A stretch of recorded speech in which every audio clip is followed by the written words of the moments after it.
Next is Theodora Scarrato. So in response to the concerns I raised, I wrote an email after the last time I was here. I was told by the State Department of Education that, I'll quote, "There is not enough evidence to support your claim that all Maryland school systems are improperly using digital devices." I would say just ask the kids. They are the evidence and they will give you the evidence. Ask them if they rest laptops on their laps, if they keep cell phones in their pockets. I'd like to read what the American Academy of Pediatrics says about safety tips on cell phones for families. Keep the phone away from your head.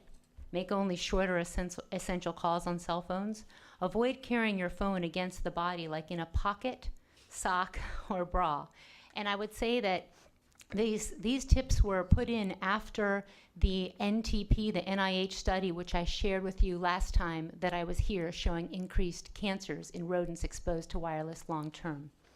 Another important tip that they give is if you're planning to watch a movie on your device, download it first, then switch to airplane mode when you watch in order to avoid unnecessary radiation exposure. So this is very important because when you have a movie streaming, there is a lot of radiation going to your device that you are being exposed to. You put it on airplane mode, that's cut off. So it's already on the device. You are not exposing yourself to that.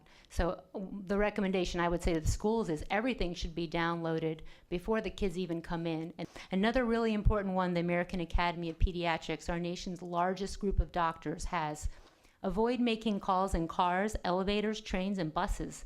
The cell phone works harder to get a signal through metal, so the power level increases.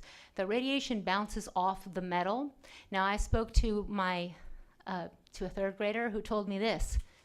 Well, in the bus, the school bus, the 30-minute school bus to school, all the kids are on cell phones. This is a third grader. These are elementary students.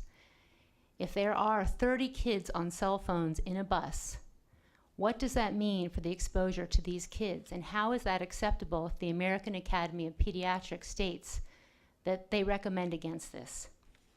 And the radiation bounces off the metal. It also, as you're moving from cell tower to cell tower, you're getting more radiation exposure because you're switching to a different tower. There's more pings to the tower. I believe that it is time for the board to take action to ensure the school and the school bus environment is safe. Wireless is not safe. There is no evidence showing it's safe. Students in every Maryland district are using cell phones and wireless devices in ways that increase their radiation exposure.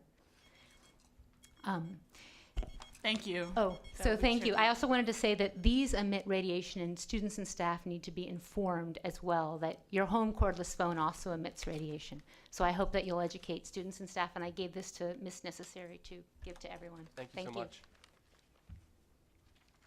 Okay.